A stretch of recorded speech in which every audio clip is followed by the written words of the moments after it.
Hi guys, വിദേശ medical പഠന രംഗത്ത് ഇന്ന് ഏറ്റവും കൂടുതൽ രക്ഷിതാക്കൾക്കും വിദ്യാർത്ഥികൾക്കും ആശങ്ക നൽകുന്ന ഒരു കാര്യമാണ് വിദേശ മെഡിക്കൽ പഠനത്തിന് ശേഷമുള്ള അവരുടെ FMG എക്സാമും അതുപോലെ അവരുടെ കരിയർ മുന്നോട്ട് പോകുന്നതുമായി ബന്ധപ്പെട്ടുള്ള കാര്യമാണ്. പലപ്പോഴും ഇത്തരം മേഖലകളിൽ യൂണിവേഴ്സിറ്റി സെലക്ട് ചെയ്യുമ്പോഴും അല്ലെങ്കിൽ ഏതെങ്കിലും കൺട്രീസ് ചൂസ് ചെയ്യുമ്പോഴും അവസാന ഘട്ടത്തിൽ വിദ്യാർത്ഥികൾ ഈ FMG എന്നുള്ള ആ ഒരു കടമ്പ കടക്കുന്ന ഭാഗത്ത് സ്റ്റെക്കായി നിൽക്കുന്ന സാഹചര്യം ഉണ്ടാകാറുണ്ട്. ആസ് എ കൺസൾട്ടൻ്റ് എന്നുള്ള രീതിയിൽ നമ്മളെ സംബന്ധിച്ചിടത്തോളം ഒരു വിദ്യാർത്ഥിയുടെ MBBS എന്ന് പറയുന്ന ആ ഒരു കരിയർ പാത്തിലേക്ക് അവരെ കൈപിടിച്ച് കൊണ്ടുപോകുമ്പോൾ അതിൻ്റെ എൻഡിൽ മുതൽ അവിടുന്ന് അങ്ങോട്ട് അവരുടെ ഫ്യൂച്ചർ എന്താണെന്ന് അതിന് കൃത്യമായിട്ടൊരു മെൻറ്റർഷിപ്പ് കൊടുക്കുന്ന ഒരു മെൻറ്ററാണ് എൻ്റെ കൂടെ ഇരിക്കുന്ന സൂരജ് സാറ്. ഓക്കെ, അപ്പം ഇവിടെ നമ്മൾ ചർച്ച ചെയ്യാൻ പോകുന്ന കാര്യം എന്ന് പറയുന്നത് ഒരു MBBS പഠനത്തിന് ശേഷവും വിദ്യാർത്ഥികൾ, അതായത് പഠിച്ചിറങ്ങുന്ന ഡോക്ടേഴ്സിന് അവരുടെ കരിയർ മുന്നോട്ട് പോകുന്നതിൽ തടസ്സമില്ലാതെ അവരുടെ ഒരു ഗോൾ അച്ചീവ് ചെയ്യുന്നതുമായി ബന്ധപ്പെട്ട് എങ്ങനെ അത് പ്ലാൻ ചെയ്യണം, എന്തൊക്കെ കാര്യങ്ങൾ ശ്രദ്ധിക്കണം എന്നുള്ളൊരു ചർച്ചയോടെയാണ്. സോ സൂരജ് സാറിനെ സ്വാഗതം ചെയ്യുന്നു. Thank you. നമ്മൾക്ക് ഒന്നാമത്തെ വിഷയം എന്ന് വെച്ചാൽ നമുക്കറിയാം ഇപ്പോൾ ഏറ്റവും കൂടുതൽ നമ്മൾ കേൾക്കുന്ന ആരോപണങ്ങളാണ്, അല്ലെങ്കിൽ അതൊരു യാഥാർത്ഥ്യമായിരിക്കും. 20% മാത്രമാണ് എല്ലാ വർഷവും FMG പാസ്സാകുന്നു എന്നുള്ളത്. അതായത് വിദേശ മെഡിക്കൽ പഠനം കഴിഞ്ഞ് ഇന്ത്യയിൽ FMG എക്സാമാണ്. അപ്പോൾ ഇത്തരത്തിലുള്ള ഈ 20% വിദ്യാർത്ഥികൾ എന്ന് പറയുമ്പോൾ അത് ഏത് രീതിയിലാണ് മനസ്സിലാക്കേണ്ടത്? നോർമലി FMG എക്സാം എന്ന് പറയുന്നത് കുറച്ച് ടഫായ എക്സാം തന്നെയാണ്. കാരണം ചിലപ്പോൾ എബ്രോഡ് പഠിക്കാൻ പോകുന്നതെന്ന് വെച്ചാൽ ഓൾറെഡി ഇവിടെ സീറ്റില്ലാത്ത റീസൺ കൊണ്ടാണ് എബ്രോഡ് പോകുന്നത്. സോ എന്താ വെച്ചാൽ തിരിച്ച് വരുന്ന സമയത്ത് കുറച്ച് ആ എക്സാം വാങ്ങി നല്ല കട്ടിയായിട്ടാണ് ഇപ്പോൾ പോയിക്കൊണ്ടിരിക്കുന്നത്. ഓരോ വർഷം കൂടുന്തോറും ടഫായിട്ട് പോയിക്കൊണ്ടിരിക്കണം. അതുകൊണ്ട് തന്നെ പാസിംഗ് പെർസെൻറ്റേജും കുറവാണ്. ആദ്യമൊക്കെ 18% ഉണ്ടായിരുന്നു, ഇപ്പോൾ ഏകദേശം 20-23% എത്തി നിൽക്കുന്നുണ്ട്. പാസിംഗ് പെർസെൻറ്റേജ് ഇല്ല എന്ന് പറയുന്നതിനേക്കാളും എന്താ പറയുക ശരിയായിട്ട് പറഞ്ഞു വെച്ചാൽ ചൂസ് ചെയ്യുന്ന യൂണിവേഴ്സിറ്റിൻ്റെ നിലവാരം, അത് ഏറ്റവും ഇമ്പോർട്ടൻ്റ് ഒരു കാര്യമാണ്. കാരണം വെച്ചാൽ നമ്മൾ ചൂസ് ചെയ്യുന്ന യൂണിവേഴ്സിറ്റിൻ്റെ ക്വാളിറ്റി ഓഫ് എഡ്യൂക്കേഷൻ നോക്കിയിട്ട് വേണം നമ്മൾ ഫസ്റ്റ് ചൂസ് ചെയ്യാൻ. കാരണം നല്ല യൂണിവേഴ്സിറ്റി ചൂസ് ചെയ്യുന്നെങ്കിൽ ഡെഫിനറ്റ് ആയിട്ട് ആ കുട്ടികളുടെ FMG വന്ന ഉടനെ FMG എഴുതുന്ന സമയത്ത് ഫസ്റ്റ് അറ്റംപ്റ്റിനെ ക്ലിയർ ചെയ്ത് പോവുകയും ചെയ്യും. അതെ. സോ എബ്രോഡ് MBBS ചൂസ് ചെയ്യുന്ന സമയത്ത് നമ്മളെന്ന് വെച്ചാൽ FMG പാസിംഗ് പെർസെൻറ്റേജ് കൊണ്ടുള്ള യൂണിവേഴ്സിറ്റീസ് വേണം ചൂസ് ചെയ്യാൻ. അതാണ്, അതായത് നമ്മൾ ഈ 20% എന്നൊക്കെ പറയുമ്പം അത് ഒരുപാട് യൂണിവേഴ്സിറ്റികളിൽ നിന്ന് പഠിച്ച് വരുന്ന വിദ്യാർത്ഥികൾ എഴുതുന്ന എക്സാമിൽ നിന്നാണ്. അപ്പം നിങ്ങൾ ഓരോ യൂണിവേഴ്സിറ്റി സെപ്പറേറ്റ് ആയിട്ട് എന്ത് ചെയ്യുക, അതിൻ്റെ FMG പാസ് പെർസെൻറ്റേജ് നോക്കുന്നതായിരിക്കും കുറച്ചുകൂടി നന്നാകും. ബെറ്റർ ഉണ്ടാവും. അതാവുമ്പോൾ നിങ്ങൾ കുറച്ചും കൂടി സേഫ് ആകും. അതുപോലെ തന്നെ മറ്റൊരു സംഗതിയാണ്, ഇപ്പോൾ നമ്മൾ പല കമൻസിലും കണ്ടിട്ടുണ്ടാവും. ഈ അടുത്ത കാലത്ത് നിങ്ങളും അതിൻ്റെ വീഡിയോ തന്നെ ഈ വിദേശ മെഡിക്കൽ പഠനം കഴിഞ്ഞ് വരുന്ന കുട്ടികൾക്ക്, അവിടെ പോകുന്ന കുട്ടികളൊക്കെ ഇവിടെ പഠിക്കാൻ കഴിവില്ലാത്തവരാണ്, അല്ലെങ്കിൽ അങ്ങനെ പഠിച്ചു വന്ന ഒരു നിലവാരമില്ലാത്ത കുട്ടികളാണ്, അവരെന്തിനാണ് ഇവിടെ വർക്ക് ചെയ്യുന്നത്, എന്തിനാണ് തിരിച്ചു വരുന്നതെന്നൊക്കെ ചോദിച്ചിട്ട്. അപ്പോൾ ഒരു മെൻറ്റർ എന്നുള്ള രീതിയിൽ നിങ്ങൾക്ക് എന്താണ് പറയാനുള്ളത്? ഒന്നാമത്തെ കാര്യം വെച്ചാൽ നമ്മളിപ്പോൾ ആരായാലും പുറത്തു പോയി പഠിക്കാൻ ആഗ്രഹിക്കുന്നവരൊന്നല്ല. ഇവിടെ സീറ്റില്ല. കാരണം ഓരോ വർഷവും 25-30 ലക്ഷം കുട്ടികളാണ് നീറ്റ് എക്സാം എഴുതുന്നത്. അതിൽ തന്നെ 10-15 ലക്ഷം കുട്ടികൾ പാസ്സാവുന്നുണ്ട്. അതിൽ തന്നെ 500-600 മാർക്കുള്ള കുട്ടികൾ ഒരുപാട് പേരുണ്ട്. പക്ഷേ general category, SC/ST, OBC category സംവരണമൊക്കെ വരുമ്പോൾ നല്ല മാർക്കുള്ളവർക്ക് പോലും MBBS സീറ്റ് കിട്ടുന്നില്ല. വീണ്ടും റിപ്പീറ്റ് എത്ര വർഷമാണ് കളയണത്. പക്ഷേ അതിനെക്കാട്ടും ബെറ്റർ ഓപ്ഷനാണ് നീറ്റ് ജസ്റ്റ് ക്വാളിഫൈഡ് ആയിട്ടുണ്ടെങ്കിൽ എബ്രോഡുള്ള നല്ല യൂണിവേഴ്സിറ്റിയിൽ പഠിക്കാനുള്ള ഓപ്ഷൻസ് ഉണ്ട്. ഒരു ഗ്ലോബൽ എക്സ്പോഷർ കിട്ടുന്നുണ്ട്. അതായത് നമ്മളിപ്പം ഇവിടെ പഠിച്ച, ഫോർ എക്സാമ്പിൾ നാട്ടിൽ പഠിച്ച ആൾക്കാരുടെ എന്താ പറയുക ക്വാളിറ്റി ഓഫ് എഡ്യൂക്കേഷൻ മോശം എന്ന രീതിയിലല്ല, പക്ഷേ കമ്മ്യൂണിക്കേഷൻ സ്കിൽസും എല്ലാം ഇമ്പ്രൂവ് ആയിരിക്കും വേറെ പുറത്ത് പോയി പഠിക്കുന്ന സമയത്ത്. കാരണം നമ്മളിപ്പോൾ നാട്ടിൽ പഠിക്കുമ്പോൾ എന്താ പറയുക കൂടുതൽ സംസാരിക്കുന്ന മലയാളം ലാംഗ്വേജ് അല്ലേ. പക്ഷേ നേരെ എബ്രോഡൊക്കെ ഇപ്പോൾ പഠിക്കുന്ന സമയത്ത് അവരെ ക്വാളിറ്റി ഓഫ് എഡ്യൂക്കേഷൻ മാത്രമല്ല ലാംഗ്വേജ് സ്കിൽ ഇമ്പ്രൂവ് ആവും. ഇപ്പോൾ മെഡിസിൻ്റെ കേസിലായാലും എക്യുപ്മെൻറ്റ്സ്, നമ്മളിവിടെ കണ്ട എക്യുപ്മെൻറ്റ്സ് ആയിരിക്കില്ല എബ്രോഡുള്ള നല്ല യൂണിവേഴ്സിറ്റിയിൽ പഠിക്കുന്ന സമയത്ത്. ഇപ്പോൾ AI കാലമാണ്, അതുപോലെ തന്നെ എന്താ പറയുക റോബോട്ടിക്സിൻ്റെ കാലമാണ്. സോ അങ്ങനെ അഡ്വാൻസ്ഡ് ആയ രീതിയിൽ പഠിക്കാനുള്ള ഓപ്ഷൻസ് ഒക്കെ എബ്രോഡ് പറ്റുന്ന കുട്ടികൾക്ക്. സോ ചൂസ് ചെയ്യുന്ന സമയത്ത് നല്ല യൂണിവേഴ്സിറ്റി ചൂസ് ചെയ്യുന്നുള്ള കാര്യം മാത്രമേ ശ്രദ്ധിക്കാനുള്ളൂ. സീറ്റ് ഇല്ലാത്ത റീസൺ കൊണ്ട് മാത്രമാണ് എല്ലാവരും എബ്രോഡ് പോകുന്നത്. ക്വാളിറ്റി ഓഫ് എഡ്യൂക്കേഷനിൽ എവിടെയും കോംപ്രമൈസ് ഇല്ല. പക്ഷെ അവിടുത്തെ അവർ ചെയ്യുന്ന സാക്രിഫൈസും അവർ സർവൈവ് ചെയ്യുന്നതിനെ കുറിച്ചൊന്നും ആരും ആലോചിക്കുന്നില്ല എന്നല്ലേ. ഈ ഒരു ഇപ്പോൾ പറയല്ല, ഈ അവരെത്രമാത്രം കഷ്ടപ്പെട്ടിട്ടാണ് അവിടെ പഠിക്കുന്നത് എന്നുള്ള കാര്യം ആരും ആലോചിക്കുന്നില്ലല്ലോ. ശരിയാണ്, ഈ നാട് വിട്ടുപോയി കഷ്ടപ്പെട്ട് ഇപ്പോൾ നമ്മൾ പറയാം, ഇപ്പോൾ എബ്രോഡ് പോകുന്ന എല്ലാവരും പൈസ ഉള്ള ആൾക്കാരല്ല, സാധാരണക്കാരുടെ മക്കളെ എബ്രോഡ് പോയി പഠിക്കുന്നുണ്ട്. കാരണം ഒരു 25-35 ലക്ഷത്തിലൊക്കെ പോയിട്ട് MBBS പഠിച്ച് വരാൻ പറ്റുന്നുണ്ട്. ഇവിടെ ഫോർ എക്സാമ്പിൾ നല്ല മാർക്ക് ഉണ്ടെങ്കിൽ ഒരു മാനേജ്മെൻറ്റ് സീറ്റിലേക്ക് പോയി കഴിഞ്ഞാൽ ഏറ്റവും കുറഞ്ഞ 1 കോടി രൂപ കൊടുക്കേണ്ടി വരും. അത് എവിടെ നിന്ന് ഒപ്പിക്കാനാണ്? അതിൻ്റെ എന്താ പറയുക 4-1 കൊണ്ട് നമുക്ക് പുറത്ത് പഠിക്കാനുള്ള ഓപ്ഷൻസ് ഉണ്ട്, നല്ല യൂണിവേഴ്സിറ്റി പഠിക്കാനുള്ള ഓപ്ഷൻസ് ഉണ്ട്. ഇപ്പോൾ ഈ FMG എക്സാം എഴുതി വന്ന കുട്ടികളോട് ഇപ്പം നമ്മുടെ ഇവിടെ കേരള സർക്കാർ KSMC ആണെങ്കിലൊക്കെ ഇപ്പോൾ ലാസ്റ്റ് ഒരു പ്രൊട്ടസ്റ്റൊക്കെ നടന്നല്ലോ. സത്യം പറഞ്ഞു കഴിഞ്ഞാൽ NMC അതിൻ്റെ മേലുള്ള നിയമങ്ങളും തടസ്സങ്ങളൊക്കെ മാറ്റി വരുമ്പോൾ എന്തുകൊണ്ടാണ് കേരളത്തിൽ ഇത്തരത്തിലൊരു പ്രശ്നം വരുന്നത്? അത് തന്നെയാണ് ഏറ്റവും വലിയ ചോദിച്ചതിനായിട്ടുള്ളത്. കാരണം വെച്ചാൽ ഓൾറെഡി NMC ഒരു റൂൾ കൊണ്ടുവന്നു, അത് കുട്ടികളെ ഭയങ്കര ദ്രോഹിക്കുന്ന പോലെയാണെന്നുള്ള കണ്ടിട്ട് പ്രൊട്ടസ്റ്റ് നടത്തി, ഡൽഹിയിൽ പ്രൊട്ടസ്റ്റ് നടത്തി. അവർ കുട്ടികളെ എല്ലാ കാര്യങ്ങളും മനസ്സിലാക്കി അതേ പിൻവലിച്ചു. അവരെന്താ പറഞ്ഞു വെച്ചാൽ കോവിഡിൻ്റെ സമയത്തൊക്കെ പോയ കുട്ടികളാണെങ്കിൽ തിരിച്ചു പോയി കോമേഴ്സിറ്റി ചെയ്തതാണെങ്കിൽ ആ കോമേഴ്സിൻ്റെ സർട്ടിഫിക്കറ്റ് മതി. അത് വെച്ചിട്ട് ഡയറക്റ്റ് ഇൻറ്റേൺഷിപ്പ് പോലും വേണ്ട, ഇവിടെ ഡയറക്റ്റ് അവർക്ക് പെർമനൻറ്റ് രജിസ്ട്രേഷൻ കൊടുക്കുക എന്നാണ് പറഞ്ഞത്. അത് ഇൻറ്റേൺഷിപ്പ് വേണ്ട, കോമേഴ്സ് സർട്ടിഫിക്കറ്റ് ഉണ്ടെങ്കിൽ ഡയറക്റ്റ്ലി ഇവിടെ പെർമനന്റ് രജിസ്ട്രേഷൻ കൊടുക്കാതെ റൂൾ വന്നു. ഓക്കെ. അതുപോലും കേരളത്തിലെ ആൾക്കാർ ഉൾക്കൊള്ളുന്നില്ല, KSMC ഉൾക്കൊള്ളുന്നില്ല. അവർ പറയുന്നത് വെച്ചാൽ, കാരണം റീസെൻ്റ്ലി പ്രൊട്ടസ്റ്റ് ഉണ്ടായിരുന്നു, അതിൽ ഒരു സ്റ്റുഡൻറ്റ് സംസാരിക്കുന്നുണ്ടായി. അവൻ 2021 MBBS കഴിഞ്ഞ് 22 FMG ക്ലിയർ ചെയ്തതാണ്. സ്റ്റിൽ അവൻ ഇവിടെ പെർമനന്റ് രജിസ്ട്രേഷൻ ഒന്നും കിട്ടിയിട്ടില്ല. ഇവർ ഓരോ റീസൺസ് പറഞ്ഞ് ഡിലേ ആക്കിക്കൊണ്ടിരിക്കുക. പക്ഷേ ഇവർ പറയുന്നൊരു കാര്യം എന്ന് വെച്ചാൽ, ഓൺലൈനിൽ പഠിച്ച ഒരു KSMC ഇപ്പോഴും പറഞ്ഞു വെച്ചാൽ മെഡിസിനാണ് ഇവർ പഠിക്കുന്നത്, ഓൺലൈനിൽ പഠിച്ചിട്ടുണ്ടാകുമ്പോൾ എങ്ങനെയാണ് ഇവിടെ നിന്ന് ആൾക്കാർ ചികിത്സിക്കേണ്ടില്ലേ. ചിന്തിക്കേണ്ട ഒരു കാര്യം, കോവിഡ് പറഞ്ഞ സമയത്ത് ലോകത്ത് എല്ലാവരും ഓൺലൈനിലാണ് പഠിച്ചോ, 1.5 കൊല്ലം ഓൺലൈനിൽ പഠിച്ചത്. ഇവിടെയുള്ള MBBS സ്റ്റുഡൻസ് അതേപോലെ പഠിച്ചിട്ടുണ്ടായിരുന്നു. പക്ഷേ ഇവർക്ക് മാത്രം വേറൊരു റൂൾ. ഇവൻ ഈ NMC ആണ് ഇന്ത്യയിൽ ഏറ്റവും വലിയ ഒരു അതോറിറ്റി ആയിട്ടില്ല മെഡിക്കൽ ഫീൽഡിൻ്റെ. അവർ പറഞ്ഞു ഇതൊക്കെയാണ് റൂൾസ്, ഏത് പ്രകാരം കൊടുക്കണം. ഈവൺ ഈ സ്റ്റൈപ്പൻഡിൻ്റെ കാര്യം വരെ പറഞ്ഞു, ഓരോ സ്റ്റേറ്റിലെ ആൾക്കാരും കൊടുത്തും തുടങ്ങി. KSMCൻ്റെ അടുത്ത് ഇവരിപ്പോഴും പറയാം, നമ്മളിപ്പോഴും നമ്മളതായ റൂൾസ് ആൻഡ് റെഗുലേഷൻസ് ഉണ്ട്, പഴയത് എങ്ങനെയാണ് ഫോളോ ചെയ്തത് അതേ ഫോമാറ്റിലാണ്.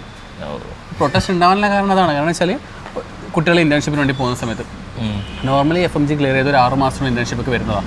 ഇപ്പം 1 വർഷവും 1.5 വർഷമൊക്കെ എടുക്കുന്ന ഇൻറ്റേൺഷിപ്പിന് വിളിക്കാൻ തന്നെ അവിടെ പോകുന്ന സമയത്ത് ഇവർ നോക്കുന്നത് ചൈനയിൽ നിന്ന് വന്നെയാണോ, ഓക്കെ, എന്താ പറയുക 2 വർഷം ഓൺലൈനിൽ പഠിച്ചിട്ടുണ്ട്, ഓക്കെ, ഇപ്പോൾ ഒരു 2 വർഷം പോയി ഇൻറ്റേൺഷിപ്പ് ചെയ്യും, അടിച്ചു കൊടുക്കുക. പിള്ളേർക്ക് അവിടെ ചോദിക്കാനൊരു ആരുമില്ല. ഓക്കെ, 2 വർഷം, അത് 5 പൈസ ഇല്ല. നമുക്കറിയാം നോർമലി ഒരു 15,000 സാലറി ഉള്ള ആൾക്ക് പോലും പിടിച്ചേക്കാൻ പറ്റുന്നില്ല. ഇത് 5 പൈസ ഇല്ലാണ്ട് 24/7 ഹോസ്പിറ്റൽ ഡ്യൂട്ടിയാണ്. കാരണം വർക്ക് ചെയ്യുന്ന പിള്ളേരുണ്ട്, അവരെന്താ പറഞ്ഞതെന്ന് വെച്ചാൽ കഷ്ടപ്പാടാണ്, ലീവും ഇല്ല, നല്ല ടൈറ്റ് ഷെഡ്യൂളാണ്, 24 മണിക്കൂർ ഡ്യൂട്ടി വരുന്നുണ്ട്, 5 പൈസ കയ്യില്ല.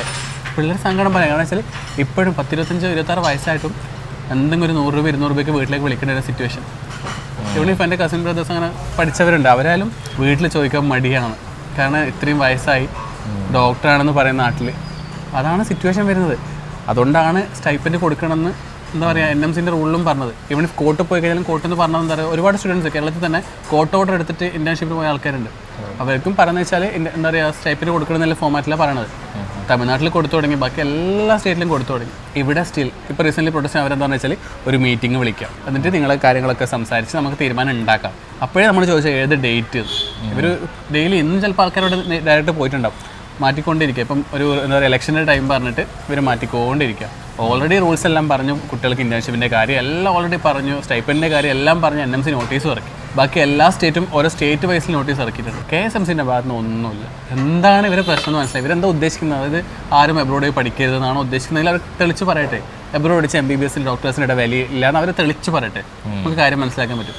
ഇത്രയും കഷ്ടപ്പെട്ട് പഠിച്ച പിള്ളേരെ കൊണ്ട് വീണ്ടും ഇവിടെ ഇൻറ്റേൺഷിപ്പ് എന്ന് പറഞ്ഞിട്ട് കഷ്ടപ്പെടുത്താണ്. പെർമനൻറ്റ് എന്തിന് ഇൻറ്റേൺഷിപ്പിന് വെയിറ്റിംഗ് പീരീഡ്, പെർമനൻറ്റ് രജിസ്ട്രേഷന് വെയിറ്റിംഗ് പീരീഡ്, എല്ലാത്തിനും വെയിറ്റിംഗ് പീരീഡാണ്. ഒരു റീസണുള്ള സഫർ ചെയ്തുകൊണ്ടിരിക്കുക.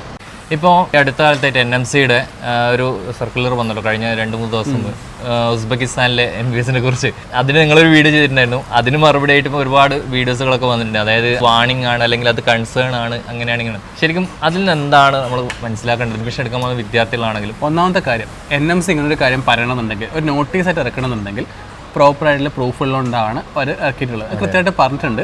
അവിടുത്തെ ഉസ്ബെക്കിസ്ഥാനിലെ എംബസിയിൽ നിന്ന് കിട്ടിയ ഇൻഫർമേഷൻ വെച്ചിട്ടാണ് അവരെ നോട്ടീസ് ഇറക്കിയത്, കൃത്യമായിട്ട് പറഞ്ഞിട്ടുണ്ട്. ഇപ്പോൾ ഞാനല്ല വീഡിയോ ചെയ്തപ്പോൾ ഇത്രേ പറഞ്ഞിട്ടുണ്ടായിരുന്നല്ലോ, ശ്രദ്ധിക്കുക എന്നുള്ള ഫോമാറ്റിൽ. ഒരുപാട് എൻക്വയറീസ് എനിക്കും വന്നിട്ടുണ്ട്. അവിടെ പഠിക്കുന്നുണ്ട്, ചേട്ടൻ ഞാനിപ്പോൾ 2nd ഇയർ പഠിക്കുകയാണ്, 4th ഇയർ പഠിക്കുകയാണ്, ഞങ്ങളുടെ ഡിഗ്രിക്ക് ഇന്ത്യയിൽ വാലിഡിറ്റി ഉണ്ടാവില്ലേ എന്ന് ചോദിച്ചിട്ട് ഞാൻ അവരോടും പറഞ്ഞത് വാലിഡിറ്റിൻ്റെ പ്രശ്നങ്ങളല്ല, NMCൻ്റെ റൂള് പ്രകാരം മുന്നോട്ട് പോകുന്നുണ്ടെങ്കിൽ പ്രശ്നങ്ങളൊന്നുമില്ല. പക്ഷേ NMCൻ്റെ റൂൾ എവിടെയെങ്കിലും വാലിഡായിട്ട് തെളിഞ്ഞ പിന്നെ അവർക്കിടെ FMG എക്സാം എഴുതാനോ രജിസ്ട്രേഷൻ ഒന്നും നടക്കത്തില്ല. അതെ, എടുത്ത് വീഡിയോ ചെയ്യാൻ കാരണം എന്ന് വെച്ചാൽ ഇപ്പോൾ ഓൾറെഡി +2 എക്സാം കഴിഞ്ഞു, നീറ്റ് എക്സാം വരാൻ വേണ്ടി പോവാണ്.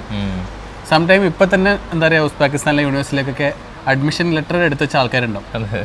ഒന്നാമത്തെ കാര്യം, ഇപ്പം +2 പഠിക്കുന്ന കുട്ടികളെ അവരുടെ പാരൻസിന് FMG എക്സാമിനെ കുറിച്ച് അവർക്ക് അറിയേ വേണ്ട. MBBSന് അബ്രോഡ് സീറ്റ് എടുക്കുന്നു, തിരിച്ചു വന്ന് പ്രാക്ടീസ് ചെയ്ത് ഡോക്ടർ ആവുന്നു. ഇത് മാത്രമേ ഇപ്പോഴും ആൾക്കാർക്ക് അറിയുള്ളൂ.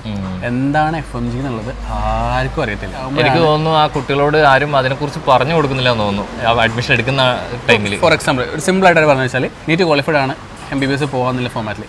ഇൻ കേസ് നീറ്റ് ക്വാളിഫൈഡ് അല്ലെങ്കിൽ പോലും ചില ആൾക്കാർ MBBSന് അഡ്മിഷൻ എടുത്ത് കൊടുക്കുന്നുണ്ട്. ഇവിടെ സ്റ്റുഡൻസ് എൻ്റെ അടുത്ത് പറഞ്ഞതാണ്, അവരുടെ അഡ്മിഷൻ എടുത്തു കൊടുത്ത ഒരു കൺസൾട്ടൻ്റ് അവരുടെ അടുത്ത് പറഞ്ഞിട്ടുണ്ടായിരുന്നത് 6 വർഷത്തെ MBBS പ്രോഗ്രാം അല്ലേ, ഈ 6 വർഷത്തിനുള്ളിൽ എപ്പോൾ വേണമെങ്കിലും നിങ്ങൾക്ക് നീറ്റ് ക്വാളിഫൈഡ് ആവാം, പിന്നെ പ്രശ്നമില്ല.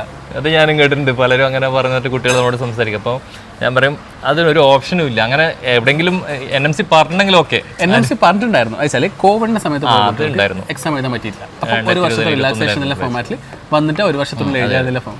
പക്ഷെ ആ ഒരു സാധനം വളച്ചൊടിച്ച് വെച്ചിട്ട് 6 വർഷത്തിനുള്ളിൽ എപ്പോഴെങ്കിലും എഴുതാണ്ട് ഒരുപാട് കുട്ടികൾ ഇപ്പോൾ ജോർജിയയിൽ അവിടെയൊക്കെ പഠിക്കുന്നുണ്ട്. പക്ഷേ അവർക്ക് എനിക്ക് തോന്നുന്നു ഈ USML അല്ലെങ്കിൽ അത്തരത്തിലുള്ള AMC പോലുള്ള ഓപ്ഷൻസ് ഒക്കെ എടുക്കാൻ പറ്റുന്നു. എടുക്കാനുള്ള ഓപ്ഷൻ ഉണ്ട്, പക്ഷേ പ്രശ്നം ഹെക്ടിക്കാണ്, അത്യാവശ്യം ടഫാണ്. ഫോർ എക്സാമ്പിൾ ഇപ്പോൾ എബ്രോഡ് പോകുന്ന സമയത്ത് ഇപ്പം ഞാൻ ചിന്തിക്കുന്നത് ഓക്കെ എനിക്ക് നീറ്റില്ല, ഞാൻ പുറത്ത് പോയി സെറ്റിൽ ആവാനാണ്, മനുഷ്യൻ്റെ കാര്യമാണ്. ഒരു 6 വർഷം കഴിയുമ്പം നാട്ടിൽ വന്ന് പഠിക്കുന്ന സിറ്റുവേഷൻ വന്നു കഴിഞ്ഞാൽ, നാട്ടിൽ വന്ന് നിൽക്കുന്ന സിറ്റുവേഷൻ വന്നു കഴിഞ്ഞാൽ ഒന്നും ചെയ്യാൻ പറ്റില്ല. 20 ലക്ഷം മുടക്കിയിട്ട്. അതുപോലെ തന്നെ ഇപ്പോൾ ഞാൻ ഈ പറഞ്ഞ പോലെ ഉസ്ബെക്കിസ്ഥാനെ മാത്രം വിഷയമല്ല ഇത്. ഇപ്പോൾ ഇത് എംബസിയിലേക്ക് എനിക്ക് തോന്നുന്നു കഴിഞ്ഞ വർഷം നമ്മൾ അവിടെയുള്ള സമയത്ത് തന്നെയാണ് ഈ പറഞ്ഞ രീതിയിൽ കുട്ടികളുടെ കംപ്ലയിൻറ്റ് പോയതിൻ്റെ അടിസ്ഥാനത്തിലാണ് എംബസിയിലെ കംപ്ലയിൻറ്റ് പോയപ്പോൾ തന്നെ കഴിഞ്ഞ വർഷം എംബസി അതിൻ്റെ ഒരു നോട്ടിഫിക്കേഷൻ ഇറങ്ങിയിരുന്നു, ഇത്തരം കംപ്ലയിൻറ്റുകൾ ഇവിടെ കിട്ടിയിട്ടുണ്ടെന്നും ഇത് NMC ത്രൂ എന്ത് ചെയ്യാണ് ഇതിനെക്കുറിച്ച് അന്വേഷിക്കുന്നുണ്ട് എന്നുള്ളതാണ്. ആ അന്വേഷണത്തിൻ്റെ റിസൾട്ടാണ് ഈ കഴിഞ്ഞ കുറച്ച് ദിവസം മുമ്പ് വന്നത്. കാരണം ഈ 3 യൂണിവേഴ്സിറ്റിന് എടുത്തു വരാൻ കാരണം എന്ന് വെച്ചാൽ എംബസിയിൽ നിന്ന് വന്ന ഇൻഫർമേഷൻ പ്രകാരം അവരെന്താ പറഞ്ഞു വെച്ചാൽ ഇപ്പോൾ ഓരോ യൂണിവേഴ്സിറ്റിക്കും ഇത്ര സ്റ്റുഡൻസിൻ്റെ കപ്പാസിറ്റി ഉണ്ട്. ചിലപ്പോൾ 200 സ്റ്റുഡൻസ് 300 സ്റ്റുഡൻസിൻ്റെ കപ്പാസിറ്റി ആ യൂണിവേഴ്സിറ്റിക്ക് ഉണ്ടാകത്തുള്ളൂ. പക്ഷേ കൺസൾട്ടൻറ്റിൻ്റെ ഭാഗത്ത് നിന്ന് നല്ല ബഡ്ജറ്റ് ഫ്രണ്ട്ലി ആയ യൂണിവേഴ്സിറ്റി ആകുമ്പോൾ എൻക്വയറി കൂടുന്നു, അപ്പോൾ ഡിമാൻഡ് കൂടുന്നു, അപ്പോൾ അവർ അഡ്മിഷൻ എടുത്ത് കൂട്ടും. ഞാൻ പൊതുവേ എന്നെ വിളിക്കുന്ന പാരൻസിനോട് ഞാൻ പറയാനുണ്ട്, നിങ്ങൾ എഡ്യൂക്കേഷൻ ക്വാളിറ്റിയാണ് നോക്കുന്നതെങ്കിൽ അതിനനുസരിച്ചുള്ള യൂണിവേഴ്സിറ്റി ഉണ്ട്, അതിൻ്റെ FMG റിസൾട്ടും കാര്യങ്ങളൊക്കെ ഞാൻ കാണിച്ചു തരാം. അതല്ല നിങ്ങൾ ബഡ്ജറ്റാണ് നോക്കുന്നതെങ്കിൽ ആ തരത്തിൽ നിങ്ങൾ ബഡ്ജറ്റ് നോക്കി പോയിക്കും. ഉസ്ബെക്കിസ്ഥാനിലേക്കാണെങ്കിലും അല്ലെങ്കിൽ ഇത്തരത്തിലുള്ള പല കൺട്രീസും ബഡ്ജറ്റ് മാത്രം നോക്കി പോകുന്ന പേരൻസ് ഉണ്ട്. അവിടെയാണ് ഈ തെറ്റിദ്ധരിക്കപ്പെടുന്നത് കൂടുതലും. കാരണം ഈ ബഡ്ജറ്റ് പറഞ്ഞു കൊടുക്കുന്ന കൺസൾട്ടൻറ്റ് പോലും എന്ത് ചെയ്യുന്നില്ല, ഈ FMGയുടെ റിസൾട്ടിനെ കുറിച്ചും മറ്റൊന്നിനെ കുറിച്ചും പറയില്ല. എപ്പോൾ തുടങ്ങിയ യൂണിവേഴ്സിറ്റി ആണെന്ന് പോലും പറയില്ല. 2 വർഷം മുമ്പ് അല്ലെങ്കിൽ കഴിഞ്ഞ വർഷം തുടങ്ങിയ യൂണിവേഴ്സിറ്റി ഒക്കെ ആയിരിക്കും. കുറഞ്ഞ ബഡ്ജറ്റ് $2,800 ഇയർലി ഫീസ്. അപ്പം ഇത് പോയി കഴിഞ്ഞാൽ പിന്നീടാണ് നമ്മളത് മനസ്സിലാവും. അവിടെ എത്തിക്കഴിഞ്ഞ് ലോക്കായ ശേഷം അറിയാണ് FMGൻ്റെ കാര്യങ്ങളൊക്കെ അറിഞ്ഞു തുടങ്ങുക കുട്ടികൾ പരസ്പരം ഡിസ്കസ് ചെയ്യുന്ന സമയത്തൊക്കെ. അപ്പം ഇത് ഉസ്ബെക്കിസ്ഥാന് മാത്രം വിഷയമല്ല, ഇത് ഈ പറയുന്ന റഷ്യ, കസാഖ്, കിർഗിസ്ഥാൻ, ജോർജിയ എല്ലായിടത്തും ഇത്തരത്തിലുള്ള യൂണിവേഴ്സിറ്റികൾ പലതും ഉണ്ട്. നമ്മൾ ഈ കിർഗിസ്ഥാനിലൊക്കെ പറഞ്ഞ ഇപ്പം എംബസിയിൽ പോലും അത്തരത്തിലുള്ള കംപ്ലയിൻറ്റ് എത്തിയിട്ടുണ്ട്. പക്ഷേ എംബസി അതിനെക്കുറിച്ച് ഇതുവരെ ഒന്നും റിയാക്ട് ചെയ്തിട്ടില്ല, റെസ്പോണ്ട് ചെയ്തിട്ടില്ല. സോ കാരണം അവിടെയുള്ള പല യൂണിവേഴ്സിറ്റീസിലും ഒരു സെമസ്റ്റർ എക്സാം ആവാനാകുമ്പോഴായിരിക്കും കുട്ടികൾ അങ്ങോട്ട് കയറി പോകുന്നുണ്ടാകുക. അവരതുവരെ നാട്ടിലായിരിക്കും. ഇത് ഞാനും കേട്ടിട്ടുണ്ട്. കാരണം വെച്ചാൽ ഫോർ എക്സാമ്പിൾ ലാസ്റ്റ് സെമസ്റ്ററിലാകുമ്പോൾ കുട്ടികളെ എക്സ്പെൽ ആക്കുക അല്ലെങ്കിൽ സെംബാക്ക് ആക്കുക. കാരണം ഇത്രയും സ്റ്റുഡൻസിന് ഒരുമിച്ച് ഗ്രാജുവേറ്റ് ആക്കാൻ പറ്റത്തില്ല. അതായത് 400 കുട്ടികളൊക്കെ ആയിരിക്കും ബാച്ച് ഗ്രാജുവേഷൻ ആവേണ്ടത്. പക്ഷേ ആ സമയത്ത് ക്ലാസ്സിലൊന്നും കാണാത്ത 1200 പിള്ളേരൊക്കെ ആയിരിക്കും ഗ്രാജുവേഷൻ സർട്ടിഫിക്കറ്റ് വാങ്ങിക്കാൻ വേണ്ടി സെറമണിയിലേക്ക് വരുന്നത്. അങ്ങനത്തെ ഒരുപാട് ഇഷ്യൂസ് ഉണ്ട്. അതുകൊണ്ടാണ് പറയുന്നത് ഇപ്പോൾ ഒരു എബ്രോഡ് MBBS യൂണിവേഴ്സിറ്റി ചൂസ് ചെയ്യുന്ന സമയത്ത് ഒന്നാമത്തെ കാര്യം നീറ്റ് ക്വാളിഫൈഡ് ആയിട്ടുണ്ടെന്ന് ഉറപ്പ് വരുത്തിയിട്ട് പോകാൻ നോക്കുക. പിന്നെ ബഡ്ജറ്റ് മാത്രം നോക്കിയാൽ പോരാ, ആ യൂണിവേഴ്സിറ്റിൻ്റെ സ്റ്റാൻഡേർഡും ക്വാളിറ്റി ഓഫ് എഡ്യൂക്കേഷനും നോക്കണം. പിന്നെ ഏറ്റവും ഇമ്പോർട്ടൻ്റ് ആയിട്ട് FMG എക്സാം എന്നുള്ളത് നിങ്ങൾക്ക് ഏറ്റവും ഇമ്പോർട്ടൻ്റ് ആയ കാര്യമാണ്. ഇപ്പം ഇവിടെ വന്ന് പ്രാക്ടീസ് ചെയ്യാൻ പ്ലാൻ ചെയ്യുന്നവരാണെങ്കിൽ സോ എന്താണെന്ന് വെച്ചാൽ നല്ല FMG പാസിംഗ് പെർസെൻറ്റേജ് ഉള്ള യൂണിവേഴ്സിറ്റി വേണം ചൂസ് ചെയ്യാൻ. കാരണം ക്വാളിറ്റി ഓഫ് എഡ്യൂക്കേഷൻ ഇമ്പോർട്ടൻ്റ് ആണ്. കാരണം നല്ല ക്വാളിറ്റി ഉള്ള യൂണിവേഴ്സിറ്റി പഠിച്ചു കഴിഞ്ഞാൽ തിരിച്ച് വന്ന് FMG എക്സാം ആയാലും നിങ്ങൾക്ക് ഈസി ആയിട്ട് പാസ്സാവാൻ ഫസ്റ്റ് അറ്റംപ്റ്റ് ക്ലിയർ ചെയ്ത് പോകാൻ പറ്റും. FMG എക്സാം ടഫ് തന്നെയാണ്, പക്ഷേ നല്ല ക്വാളിറ്റി ഓഫ് എഡ്യൂക്കേഷനിൽ പഠിച്ചിറങ്ങി കഴിഞ്ഞാൽ ആ FMG എക്സാം നിങ്ങൾക്ക് സിമ്പിളായിട്ട് പാസ്സാവാൻ പറ്റും. ഇപ്പോൾ നമ്മുടെ സ്റ്റുഡൻസ് ഇപ്പോൾ നിങ്ങളുടെ മെൻറ്റർഷിപ്പിൽ ഉണ്ടല്ലോ, അതായത് ഇപ്പോൾ നമ്മുടെ കസാക്കിൽ പഠിച്ച കുട്ടികൾ, അവരെക്കുറിച്ച് എന്താണ് ഒരു അഭിപ്രായം? അവരുടെ ക്വാളിറ്റി ഇപ്പോൾ കസാക്കിസ്ഥാൻ അൽഫറാബി ആയാലും അസ്ഫൻഡിയാറാവ് ആയാലും അവിടുത്തെ യൂണിവേഴ്സിറ്റി കുട്ടികളൊക്കെ ഫസ്റ്റ് അറ്റംപ്റ്റിൽ ക്ലിയർ ചെയ്ത് പോകുന്ന ആൾക്കാരുടെ എണ്ണം ഒരുപാട് കൂടുതലാണ്. കാരണം ക്വാളിറ്റി ഓഫ് എഡ്യൂക്കേഷൻ നല്ല ഹൈ ലെവലാണ് അവിടുത്തെ. അപ്പം ഇന്റേൺഷിപ്പ് ആയാലും ക്ലർക്കർഷിപ്പ് എല്ലാം ആയാലും നല്ല സപ്പോർട്ടാണ്. അപ്പോൾ സ്റ്റുഡൻസിനോട് സംസാരിച്ചപ്പോഴും മനസ്സിലാച്ചാൽ നല്ല രീതിയിലുള്ള ക്ലാസ്സും കാര്യങ്ങളും അവിടെ വരുന്നത്. അതുമാത്രമല്ല അവർക്ക് നല്ലൊരു ബേസ് ഉണ്ട്, എല്ലാ സബ്ജക്റ്റിൻ്റെയും ബേസ് ഉണ്ട്. ഇപ്പോൾ FMG എക്സാമിന് 9 സബ്ജക്റ്റാണ്. ഈ സബ്ജക്റ്റിൻ്റെയൊക്കെ നല്ല ബേസ് ഉണ്ട്. സോ നല്ല ബേസ് ഉണ്ടാകുമ്പോൾ തന്നെ FMG ക്ലാസ്സിൽ 6 മന്തിൻ്റെ ഒരു ക്ലാസ് എടുത്തു കഴിഞ്ഞാൽ തന്നെ അവർക്ക് പെട്ടെന്ന് ക്യാച്ചപ്പ് ചെയ്യാൻ പറ്റുന്നുണ്ട്. FMG എക്സാം നമുക്ക് സിമ്പിളാണ്. നിങ്ങൾക്ക് എന്താ അറിയാം, നിങ്ങൾ എത്ര കുട്ടികളാണ് ഫസ്റ്റ് അറ്റംപ്റ്റിൽ ക്ലിയർ ചെയ്ത് പോകുന്നത്. സോ അതാ യൂണിവേഴ്സിറ്റിൻ്റെ ക്വാളിറ്റി ഓഫ് എഡ്യൂക്കേഷൻ തന്നെയാണ്. എന്താ പറയാൻ കാരണം നമ്മുടെ ഭൂരിഭാഗം കുട്ടികളും ഇദ്ദേഹത്തിൻ്റെ കീഴിലാണ്, ഇവിടെ ഇദ്ദേഹത്തിൻ്റെ മെൻറ്റർഷിപ്പോട് കൂടിയാണ് ഇപ്പോൾ FMG ഒക്കെ ക്ലിയർ ചെയ്ത് പോയിട്ടുള്ളത്. സോ ഈ വീഡിയോ നമ്മൾ ഉദ്ദേശിക്കുന്ന ഇത്ര മാത്രം. ഇനി അഡ്മിഷൻ എടുക്കാൻ ഉദ്ദേശിക്കുന്ന കുട്ടികളാണെങ്കിൽ തീർച്ചയായിട്ടും നിങ്ങൾ ഈ ഒരു MBBS പഠനം കംപ്ലീറ്റ് ആക്കുക എന്നത് മാത്രമല്ല, അതിനുശേഷമുള്ളൊരു കടമ്പയാണ് FMG എന്നുള്ളത്. അത്തരത്തിൽ FMG എക്സാമിനെ കുറിച്ച് കൃത്യമായിട്ട് നിങ്ങൾക്കൊരു ധാരണ വരാനും അതിനെക്കുറിച്ച് ക്ലിയർ പിക്ചർ കിട്ടാൻ, നിങ്ങളുടെ ആശങ്കകൾ പരിഹരിക്കാൻ വേണമെങ്കിൽ സൂരജ് സാറിനെയും ബന്ധപ്പെടാം. അതുമായി ബന്ധപ്പെട്ടുള്ള കാര്യങ്ങൾ നമ്മൾ ഡീറ്റെയിൽസ് ഇവിടെ കൊടുക്കുന്നുണ്ട്. അപ്പോൾ ഒരിക്കലും എന്ത് ചെയ്ത് ഇതൊരു 6 വർഷം കൊണ്ട് കഴിയുന്ന പരിപാടിയാണ് എന്ന് പറഞ്ഞ് ഇറങ്ങരുത്. അതിനുശേഷം നമുക്ക് മുന്നിൽ ഈ പറയുന്ന കടമ്പകളൊക്കെ ഉണ്ട്.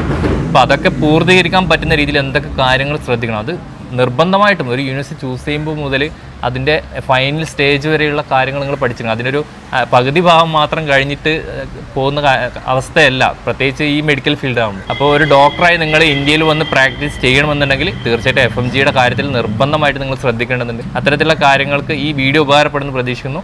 തീർച്ചയായിട്ടും നിങ്ങൾക്കുള്ള പുതിയ സംശയങ്ങൾ എന്ത് കാര്യങ്ങളാണെങ്കിലും പേരൻസിനാണെങ്കിലും വിദ്യാർത്ഥികൾക്കാണെങ്കിലും നമ്മളെ രണ്ടുപേരെയും ബന്ധപ്പെടാവുന്നതാണ്. ഓക്കെ, അപ്പോൾ താങ്ക് യു.